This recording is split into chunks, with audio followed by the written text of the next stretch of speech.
أهلا بيكم في الورشة الفنية. هنتكلم عن مشكلة بتواجه بعض الناس وممكن تقابلنا، وهي مشكلة فصل المارش أو مشكلة فصل بادئ الحركة ستارت. المهم، هتعمل ايه لو جيت تشغل المحرك ولقيت مفيش لقط للمارش؟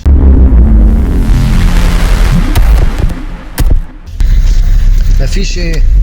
مفيش اي صوت للمارش، مفيش غير صوت الكونتاكت. مشكلة ولازم نجد لها حل بإذن الله، مع العلم ان كل شيء شغال، يعني البطارية جديدة وده باين من الانوار وصوت الكلاكسات، لكن في شيء مفقود.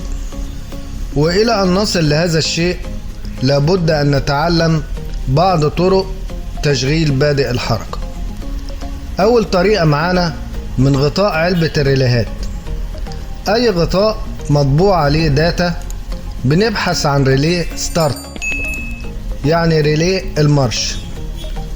ده غطاء اخر بنفس الطريقة بنبحث عن ستارت، واضح امامنا.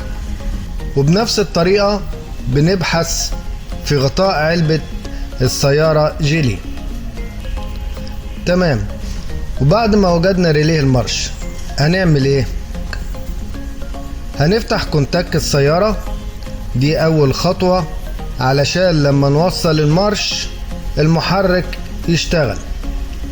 حددنا مكان الريليه من غطاء العلبة، بنحركه واحدة واحدة لانه متثبت من فترة.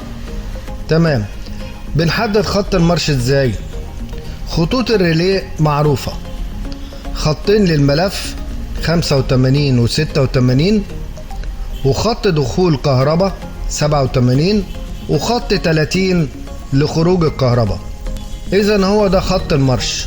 نجرب وبنفس طريقة الكونتاكت، يعني السلك ده هو مفتاح الكونتاكت. شغل. تمام، المحرك اشتغل. حاجة بسيطة خالص، نرجع الريليه مكانه ونثبته كويس ونجمع غطاء العلبة. دي كانت اول طريقة. نشوف الطريقة التانية، نتجه الى اوتوماتيك المارش، والطريقة دي بتحتاج بعض الحرص شوية. دي ترملة الاوتوماتيك. ببساطة شديدة بنحاول نوصلها بالكابل اللي جنبها. الكابل ده واصل لموجب البطارية، يعني نوصل الترملة دي بالكابل ده. ممكن نستخدم مفتاح وممكن نستخدم مفك، والقرار ليك. يشتغل المحرك نجمع الفيشة والمشكلة تنتهي. الطريقة الثالثة بنستخدم فيها قطعة سلك، بنثبت اتجاه في موجب البطارية، والاتجاه الآخر بنستخدمه بطريقة مفتاح الكونتاكت. بنشيل الترملة ونشغل المارش بنفس طريقة الكونتاكت 3 أو 4 ثواني. طبعا الكونتاكت شغال على اون.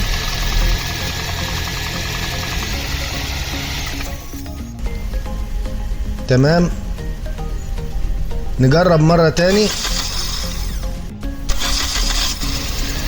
تمام، المحرك اشتغل. الشرارة دي تفويت من السلك، مش هتعمل حاجة ومش مؤذية. نجمع الفيشة. دي كانت بعض الحلول اللي ممكن تساعدكم في حل مشكلة فصل الكونتاكت.